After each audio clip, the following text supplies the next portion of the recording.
بسم اللہ الرحمن الرحیم۔ السلام علیکم۔ میں جب شادی ہو کر نئے گھر آئی تو مجھے یہ نہیں معلوم تھا کہ زندگی میں خوشیوں کے علاوہ بھی ذمہ داریاں ہوتی ہیں۔ میری شادی کو ابھی 3 مہینے ہی ہوئے تھے کہ میری ساس نے مجھ سے امیدیں لگانا شروع کر دیں کہ میں انہیں اولاد کی خوشی دوں گی، حالانکہ ابھی اس سب کا وقت نہیں تھا۔ تیسرا مہینہ شروع ہوا تو ساس کی تفتیش اور زیادہ بڑھ گئی۔ پھر ایک دن شام کے وقت مجھ سے کہنے لگیں، چلو بہو چادر اوڑھو، ہم لوگ سائیں بابا کے پاس چلتے ہیں۔ سائیں بابا وہ کون ہیں؟ میں نے حیرت سے پوچھا۔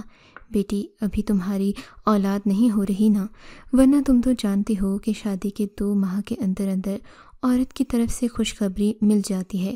تمہارے ہاں دیر ہے، ضرور کوئی نہ کوئی بندش ہوگی، تم میرے ساتھ سائیں بابا کے پاس چلو گی تو تمہاری بندش کھل جائے گی، پھر ہمیں بھی اولاد کی خوشی مل جائے گی۔ اگر دیر کی تو یہ بندش زیادہ سخت بھی ہو سکتی ہے۔ ایسی باتیں کر رہی ہیں، میں اپنا پہلے چیک اپ تو کروا لوں، مجھ میں کوئی مسئلہ نہیں ہے، اللہ کا شکر ہے کہ سب کچھ ٹھیک ہے، پھر آپ ایسی باتیں کیوں کر رہی ہیں؟ میں جانتی ہوں تم نہیں جانتی، تمہیں نہیں پتہ بندش جیسی چیزیں آج بھی ہوتی ہیں۔ زیادہ زبان مت چلاؤ، جلدی کرو، تیار ہو اور سائیں بابا کے پاس چلو۔ یہ کہہ کر امی جان باہر جا کر بیٹھ گئیں اور میں تیار ہونے لگی۔ تھوڑی ہی دیر میں باہر آئی تو بولی، خدا کا خوف کرو، تم اگر سائیں بابا کے سامنے اس حلیے میں جاؤ گی تو وہ کیا سوچیں گے کہ تم کوئی دکھی روح ہو، ہم نے تمہیں گھر میں مار پیٹ کر رکھا ہوا ہے، جاؤ کچھ اچھے شوخ کپڑے پہن کر آؤ کہ لگے تم نئی نویلی دلہن ہو۔ مجھے اماں جی کی یہ بات بھی عجیب لگی، میں بھلا سائیں بابا کے ہاں تیار ہو کر کیوں جاؤں؟ آخر وہ میرا لگتا ہی کیا ہے؟ غیر محرم کے سامنے تو عورت کو پردہ کرنا چاہیے، مگر میں ساس کے کہنے پر اچھے بھڑکی کر اور اوپر کالی چادر اوڑھ کر آ گئی۔ یہی ان کا بھی حلیہ ہوتا تھا، جب کہیں باہر جاتی کالی چادر اوڑھ لیتی۔ خیر میں راستے میں ان سے مختلف باتیں پوچھتی رہی۔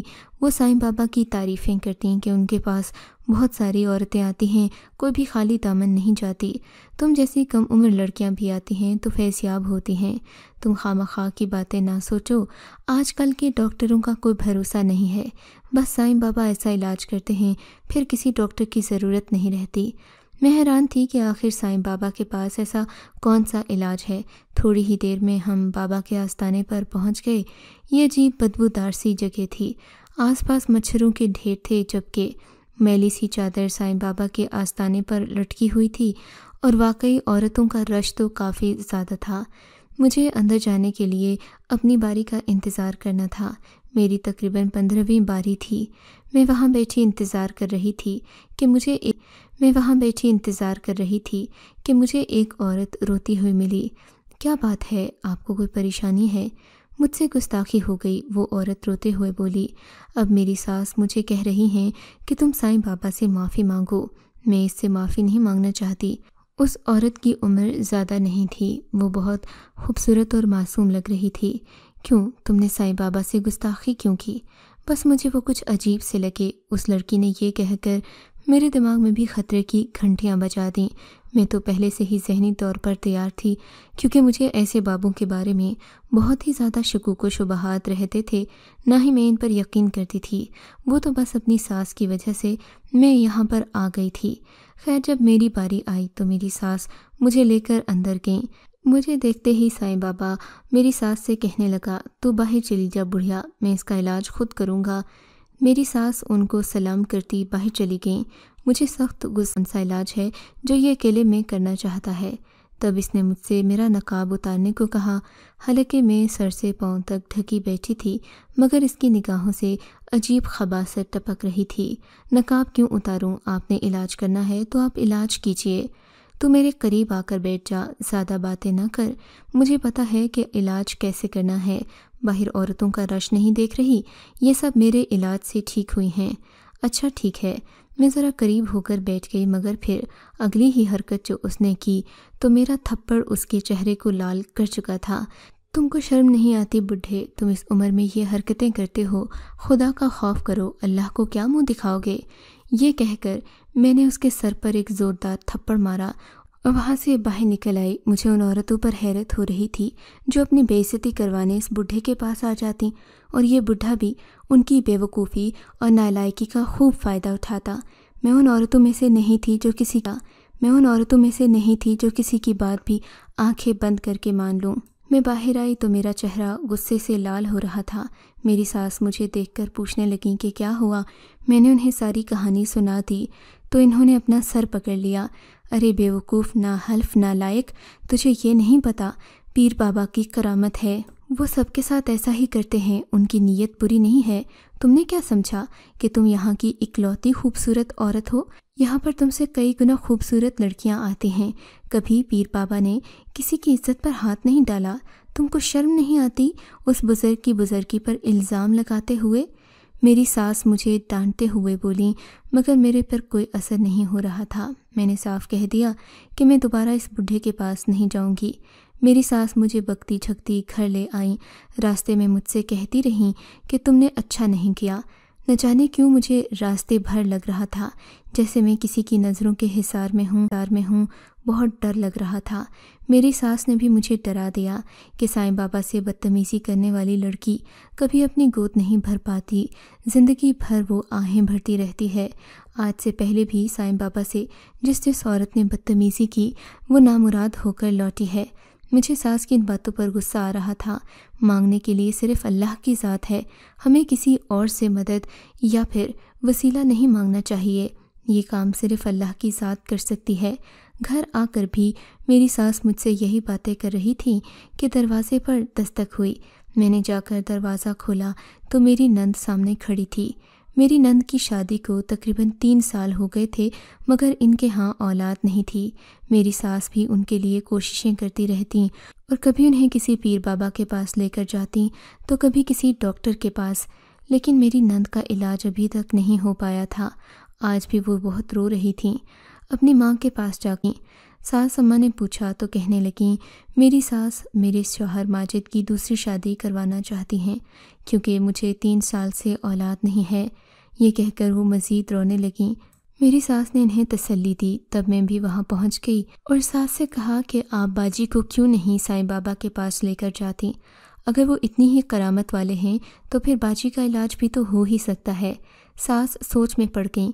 ہاں، یہ تو میں نے سوچا ہی نہیں۔ سائیں بابا یہاں نئے آئے ہیں، ان کے پاس میں آج تک کسے لے کر نہیں گئی۔ چلو بیٹی، تم تیار ہو جاؤ، میں ابھی اور اسی وقت تمہیں سائیں بابا کے پاس لے کر جاتی ہوں۔ میری ساس نے یہ کہا اور نند کو لے کر چل پڑیں۔ وہ نہ جانے کتنی دیر آستانے میں سائیں بابا سے باتیں کرتی رہیں اور کیا کچھ معاملات ہوتے رہے۔ تھوڑی ہی دیر کے بعد تقریباً آدھے گھنٹے کا وقف گزرا تھا کہ میرے شوہر گھر آ گئے۔ میں نے انہیں سائیں بابا کے سارے کرتوت ہو بہو بتانے لگے۔ تم نے اچھا کیا، غیرت مند بیوی ہونے کا ثبوت دیا۔ میں بھی مروت کی وجہ سے اماں سے کہہ نہیں سکتا کہ وہ تمہیں ایسے بابوں کے پاس نہ لے کر جایا کریں، مگر کیا کروں، وہ میری ماں ہیں، ان کا ان بابوں پر اندھا یقین ہے۔ تم ہی اچھی نکلیں، تم نے عقل کا مظاہرہ کرتے ہوئے اس ٹھرکی بڈھے کو ٹال دیا، ورنہ تو میں اماں کو کئی بار اس بے وقوفی سے منع کر چکا ہوں۔ پھر میں نے اسلم کو بتایا کہ اماں جی آج آپ کی بہن کو بھی لے کر اسی سائیں بابا کے پاس گئی ہیں، تو انہوں نے سر پکڑ لیا، بولے تم ابھی اسی وقت میرے ساتھ چلو، میں جا کر اس بابے کی پھینٹی لگاتا ہوں۔ میں ان کے ساتھ چل پڑی۔ وہ گاڑی میں تھے۔ ہم دونوں جلد ہی اس پیر کے آستانے پر پہنچ گئے۔ سائیں بابا کے آستانے پر رکے تو وہاں ایک ہنگامہ سا پھیلا ہوا تھا۔ نہ جانے ایسا کیا ہوا تھا کہ میری ساس بہت پریشان تھیں اور شرمندہ بھی لگ رہی تھیں۔ شاید کہ اس سائیں بابے نے میری نند کے ساتھ بھی وہی سلوک کیا تھا۔ میں نے اپنے شوہر سے کہا ہمیں اس سائیں بابے کو پولیس کے پاس بند کروانا چاہیے۔ میرا بس نہیں چل رہا تھا میں جا کر اس بابے کی مزید بے عزتی کروں۔ میں دندناتی ہوئی اس کے آستانے میں داخل ہوئی۔ میری نند باہر بیٹھی رو رہی تھی۔ میں نے دوبارہ اس کی بے عزتی کرنے کی ٹھان لی، اسے خوب سنائی اور کہا تمہیں میں تھانے میں بند کروا کر ہی رہوں گی، تم جو کر رہے ہو اس کا پھل تمہیں ضرور ملے گا۔ بابا میری آنکھوں میں جھانک کر بولا ایسا مت کر بی بی، میں یہاں کسی وجہ سے بیٹھا ہوں، میں چاہوں تو تمہیں زمانے بھر میں ذلیل و رسوا کر دوں۔ وہ عجیب سے خباثت بھرے لہجے میں بولا تو مجھے اس پر گھن آنے لگی۔ میں وہاں سے نکل پڑی۔ میری ساس بھی بہت شرمندہ تھیں۔ میں نے اپنی ساس سے صاف کہہ دیا، اماں جان، میں آئندہ آپ کے کہنے پر کسی فقیر کے پاس نہیں جاؤں گی۔ اگر میرا علاج کروانا ہے تو کروائیں، ورنہ آئندہ ایسے کسی آدمی کے پاس نہیں جاؤں گی جسے عورتوں کی عزت کا بھی خیال بولیں۔ شوہر اپنی بہن کو لے کر میرے ساتھ گھر آ گئے۔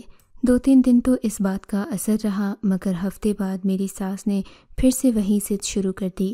ارے بہو، میں تو کہتی ہوں کہ تمہارے لیے کسی سے علم کرواتی ہوں، ضرور تم پر کوئی بندش ہے۔ جب میں تمہیں بیاہ کر لائی تھی سب کی نظریں میرے بیٹے پر تھیں۔ تم تو جانتی ہو میرا عادل اچھا کماتا ہے، شکل کبھی برا نہیں ہے، اور پھر میں تو ایسی ہوں کہ میرے ساتھ کوئی بھی لڑکی رہنے سے کبھی کترائے گی نہیں، بلکہ مجھے اپنی ماں بنا کر رکھے۔ یہ تو تم ہو جو میرے ساتھ ایسی ویسی باتیں کرتی ہو، ورنہ خاندان کی سب لڑکیاں مجھے اپنی ماں سے بھی زیادہ عزت دیتی تھیں۔ اسی وجہ سے سب کی نظر عادل پر تھی۔ مائیں چاہتی تھیں کہ عادل کو اپنا داماد بنا لیں، اور لڑکیاں چاہتی تھیں کہ وہ عادل کی شریک سفر بن جائیں، مگر میں نے تو صرف تم ہی کو چنا ہے۔ مجھے لگتا ہے کہ ان سب حاسدوں کی نظر لگ گئی ہے تم کو، ورنہ تو ابھی تک اولاد تمہاری گود رہی ہوتی۔ ساس بار بار یہی باتیں کرتی تو میں چڑھ جاتی، مگر پھر ادب کی وجہ سے خاموش رہتی۔ ایک دن میں اپنے کمرے میں ہی بیٹھی تھی کہ جلدی جلدی ساس محترمہ میرے کمرے میں آئیں۔ ان کا سانس پھولا ہوا تھا۔ آتے ہی مجھ سے کہنے لگیں، ارے بہو جلدی کرو، غضب ہو گیا، آج تو ایک فقیر گلی میں آیا ہے، کہہ رہا ہے ایسی دوا دوں گا کہ اس سے ساری بندشیں کھل جائیں گی، جلدی اٹھو میں تمہیں اس کے پاس لے کر جاؤں۔ اماں جی آپ کو کیا ہو گیا ہے؟ آپ پھر وہی باتیں کر رہی ہیں۔ میری بات پر وہ چڑھ گئیں۔ اب میں تمہیں کسی کے آستانے پر جانے کا تو نہیں کہہ رہی، اٹھو میرے ساتھ گلی میں چلو، وہ فقیر یہاں آیا ہے، بہت اللہ والا لگتا ہے۔ ساس نے مجھے چادر اوڑھائی اور فوراً سے گلی میں لے آئیں۔ گلی میں اور کوئی بھی نہیں تھا۔ میری ساس مجھے لے کر اس فقیر کے سامنے کھڑی ہو گئیں۔ بابا تو میری بہو کا کچھ کر دے، اس کے ہاں اولاد نہیں ہوتی، شادی کو 3 مہینے گزر گئے ہیں، خدا کے لیے کچھ دعا ہی سن کر فقیر نے ہاتھ اٹھا دیے اور دعائیں کرنے لگا، جبکہ گلی سے گزرتے آتے جاتے لوگ مجھے اور میری ساس کو عجیب نظروں سے دیکھ رہے تھے، مگر میری ساس کو کب اس بات کا فرق پڑتا تھا؟ وہ تو بس بات ہی کرتیں اور اس کے بعد کچھ نہ دیکھتیں کہ لوگ کیا سوچ رہے ہیں۔ اب وہ فقیر مجھے دلاسا دے کر جانے لگا تو میری ساس نے مجھے کہا، جاؤ اندر سے جا کر فقیر کے لیے کچھ پیسے اور کھانے پینے کو لے آؤ۔ میں جلدی سے گئی، اپنے پرس سے 500 روپے کا نوٹ نکالا اور جلدی سے پلیٹ میں سالن اور روٹی رکھ کر اس فقیر کے سامنے لا کر رکھ دی۔ میری ساس بڑی خوش ہوئیں اور بولیں، اب تو دیکھنا کسی نہ کسی کی دعا تو ضرور لگے گی۔ امی جان، دعا اللہ سے خود کرنا پڑتی ہے، آپ ایسی باتیں نہ سوچا کریں۔ میں یہ کہہ کر اندر کمرے میں آ گئی، تبھی دروازے پر دستک ہوئی۔ ساس شاید غسل خانے میں جا چکی تھیں، وہ بھی تھوڑی دیر پہلے ہی کمرے میں آئی تھیں۔ مجبوراً مجھے ہی اٹھ کر باہر جانا پڑا، دروازہ کھولا تو سامنے گلی کا چوکیدار کھڑا تھا۔ کیا بات ہے ذوالفقار چچا؟ میں نے پوچھا۔ کیا تمہاری ساس تمہیں ہر روز فقیروں کے پاس لے کر جاتی ہے؟ جی لے کر جاتی ہیں، مگر اس سے آپ کو کیا مسئلہ ہے؟ مجھے مسئلہ تو کوئی نہیں، میں تو تمہاری مدد کرنا چاہتا ہوں، ذوالفقار نے کہا تو میں حیرت سے اسے دیکھنے لگی۔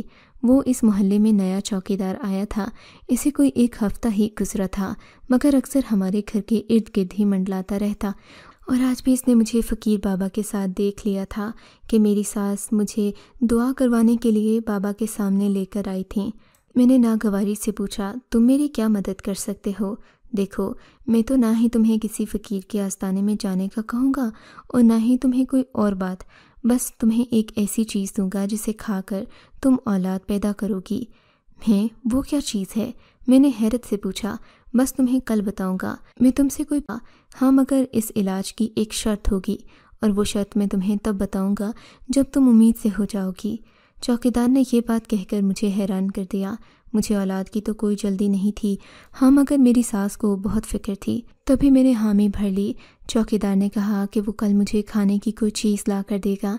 میں نے اپنی ساس کو بھی یہ بات بتا دی۔ وہ کہنے لگیں مجھے تو لگتا ہے کہ اسی میں علاج چھپا ہوگا، کیونکہ کھانے پینے کی چیز میں نے تم کو پہلے کبھی لا کر نہیں دی۔ یہ چوکیدار بھی گھاٹ گھاٹ کے پھرے ہوتے ہیں، کیا معلوم کہ یہ چوکیدار بھی کسی فقیر کے آستانے پر جاتا ہو، اسی وجہ سے ضرور اس کے پاس کوئی نہ کوئی علاج ہوگا، ورنہ تو یہ چوکیدار اتنے وثوق سے یہ بات کبھی نہ کہتا۔ تم اسے میرا مت بتانا، مجھ سے یہ کافی ڈرتا ہے۔ ویسے بھی میں نئے لوگوں پر اتنی جلدی بھروسہ نہیں کرتی۔ 1 ہفتہ پہلے ہی تو یہاں آیا ہے پرانے چوکیدار کی جگہ۔ میں اب اس سے کوئی بات نہیں کروں گی، تم ہی اسے لے لینا تاک میں رہے، اور اس کی شرط بھی پوچھ لینا، جو بھی شرط کہے وہ بلا چونچرا مان لینا۔ میری ساس نے کہا تو میں نے اس بات میں سر ہلا دیا۔ اس بات سے وہ بھی خوش ہو گئیں۔ اب مجھے اگلے دن کا انتظار تھا۔ میں نے یہ بات اپنے شوہر کو نہیں بتائی تھی، کیونکہ اس میں بھی خود بھی شامل تھی، اور میں یہ ہرگز نہیں چاہتی تھی کہ میرے شوہر پر ایسا تاثر پڑے کہ میں بھی مردوں سے بات چیت کر لیتی ہوں، یا مجھے ساس کو خوش کرنے کے لیے ایک چوکیدار سے بات کرنا مناسب لگا۔ اگلے دن دروازے پر اسی وقت دستک ہوئی۔ میں نے جا کر دروازہ کھولا تو سامنے چوکیدار کھڑا تھا۔ اس نے اپنا چہرہ ڈھانپ رکھا تھا۔ بولا کہ تیرے لیے بہت دور دراز سے ایک جڑی بوٹی لایا ہوں، بس اسے دودھ میں ڈال کر پینا ہے، اور 15 روز تک مسلسل پینا، اس کے بعد تمہارے ہاں خوشخبری ہوگی۔ میں یہ دیکھ کر حیران رہ گئی۔ پھر اس نے مجھے چھوٹی سی پوٹلی دی اور مجھے جلدی سے اندر جانے کو کہا۔ میں نے اس سے شرط پوچھی تو بولا شرط تو تبھی بتاؤں گا جب تیرے ہاں اولاد پیدا ہو جائے گی۔ میں حیران ہو گئی کہ اسے تو اتنا پکا یقین ہے، ضرور اس جڑی میں کوئی نہ کوئی شفا والی بات ہوگی۔ میں نے وہ جڑی اپنی ساس کو بھی دکھائی، وہ بہت خوش ہو گئیں، بولیں کہ ضرور یہ شفا والی ہی ہوگی، تم اسے جیسے چوکیدار نے بتایا ہے ایسے کھول کر پینا۔ میں مان گئی۔ اب میں روزانہ باقاعدگی سے اس جڑی کو دودھ میں ملا کر پینے لگی۔ میرے شوہر کو اس بات کا پتہ نہیں تھا، کیونکہ چوکیدار نے مجھے منع کیا تھا کہ اپنے شوہر کو اس جڑی کے بارے میں نہیں بتانا۔ 15 دن ہو گئے تھے۔ ان دنوں میرا علاج بھی چل رہا تھا۔ بس تھوڑا عرصہ گزرا تو میرے ہاں واقعے میں ایک خوشخبری ملی۔ ڈاکٹر نے ہمیں بتایا کہ آپ ماں بننے کی اہلیت رکھتی ہیں، بس تھوڑا انتظار کرنے کی ضرورت ہے، 3-4 ماہ میں آپ امید سے ہو جائیں گی۔ میں یہ بات سن کر بہت خوش ہوئی۔ میری تو خوشی کا ٹھکانہ نہیں تھا، جبکہ وہ چوکیدار اب وہاں سے جا چکا تھا، اس کی جگہ پرانا تھا۔ محلے کے سب لوگوں کو نہ جانے کیسے یہ بات معلوم ہوئی کہ چوکیدار نے مجھے کوئی دوا دی ہے اور اسے استعمال کرنے سے مجھے شفا ملی ہے۔ خیر سے یہ ساری باتیں چل ہی رہی تھیں کہ میری بچے کی اس دنیا میں آنے کا وقت آ گیا۔ میں نے جب ایک پیارے سے بیٹے کو جنم دیا تو میرے شوہر اور ساس نے خوشیاں منائی تھیں، مگر اسی وقت ایک عجیب واقعہ بھی ہوا۔ ہمارے گھر کے باہر ایک عجیب ہنگامہ تھا۔ وہی چوکیدار جو مجھے دوا دینے آیا تھا، وہ بار بار میرے گھر کے چکر لگا رہا تھا، کہتا کہ میری دوا سے عورت ٹھیک ہوئی ہے، میں آج اس سے اپنی شرط منواؤں گا۔ محلے کے سب لوگوں کو یہ بات پتہ چل چکی تھی کہ میں چوکیدار کی دوا سے ٹھیک ہوئی ہوں، اسی لیے وہ اسے کچھ کہہ بھی نہیں رہے تھے، اور میں بھی ہر روز تقریباً چوکیدار سے کوئی نہ کوئی بات چیت کر لیتی۔ سو محلے کے لوگوں کو پتہ تھا کہ میں اسے کوئی چیز لیتی ہوں یا ہمارا کوئی لین دین ہے، سو وہ خاموش رہے۔ اگلے دن جب ہم گھر آئے تو چوکیدار نے دوبارہ دی، اس نے ایک ہنگامہ کھڑا کر دیا۔ محلے کے سب لوگوں کو بتانے لگا کہ یہ بچہ تو میرا ہے، میری دوا سے پیدا ہوا ہے، اب میں ہی اسے لے کر جاؤں گا، اگر اس نے نہیں دیا تو میں اس بچے کو چھین کر لے جاؤں گا۔ اس بات پر میں بہت پریشان ہوئی۔ میرے شوہر نے اس چوکیدار کو بہت دھکے دیے، اسے برا بھلا کہا، وہاں سے جانے کے لیے بولا، مگر وہ نہیں گیا، الٹا اس نے مجھے بدنام کر دیا۔ محلے کے لوگ بھی میری ساس کے خلاف گواہیاں دینے لگے کہ یہ دونوں بابوں فقیروں کے پاس جاتی تھیں اور ان سے علاج کرواتی تھیں۔ اس وجہ سے سب لوگوں کے سامنے میرے شوہر کی جگ ہنسائی ہوئی۔ بالآخر انہیں اس چوکیدار کو تھانے میں بند کروانا پڑا۔ وہاں جا کر اس نے جو بات اگلی اس نے مجھے حیران کر دیا اور میری ساس کو ہمیشہ کے لیے سبق سکھا دیا۔ چوکیدار بولا کہ اسے کسی سائیں بابے نہیں یہ جڑی بوٹی اس عورت کو دینے کے لیے کہا تھا۔ جڑی بوٹی تو ایسی تھی جس سے عورت کے صحت کے مسئلے پیدا ہوتے ہیں، مگر نہ جانے میں کیسے بچ گئی۔ شاید اس لیے کہ میں یہ جڑی بوٹی بہت تھوڑی استعمال کرتی تھی کہ اگر بعد میں ختم ہو گئی تو کیا کروں گی۔ میری اسی احتیاط نے مجھے اس کے برے اثرات سے بچا لیا۔ اور پیر سائیں کا مقصد صرف مجھے بدنام کرنا تھا تاکہ وہ میرے بارے میں طرح طرح کی باتیں پھیلا سکے۔ اولاد تو مجھے علاج کی وجہ سے ہوئی تھی، اللہ کے فضل سے ہوئی تھی، مگر جو سازش میرے خلاف کی گئی اس نے میری ساس کو بھی سبق سکھا دیا کہ ایسے بابوں پر یقین کرنے کا انجام کیا ہوتا ہے۔ یقیناً یہ لوگ قابل بھروسہ نہیں ہوتے۔ آج بھی میری ساس یہ کہتی ہیں کہ مجھ سے بہت بڑی غلطی ہو گئی، اور اس سے بڑی غلطی تم سے ہوئی جو تم نے اس بابے کو باتیں سنا دیں، اور اس نے ہمارے خلاف اتنی بڑی سازش کی۔ اس چوکیدار کو کچھ دن کے لیے ہمارے محلے میں بھیجا اور مجھے بدنام کرنے کے لیے سوچی سمجھی سازش کے تحت سب کے سامنے مجھے دوا لا کر دیتا رہا۔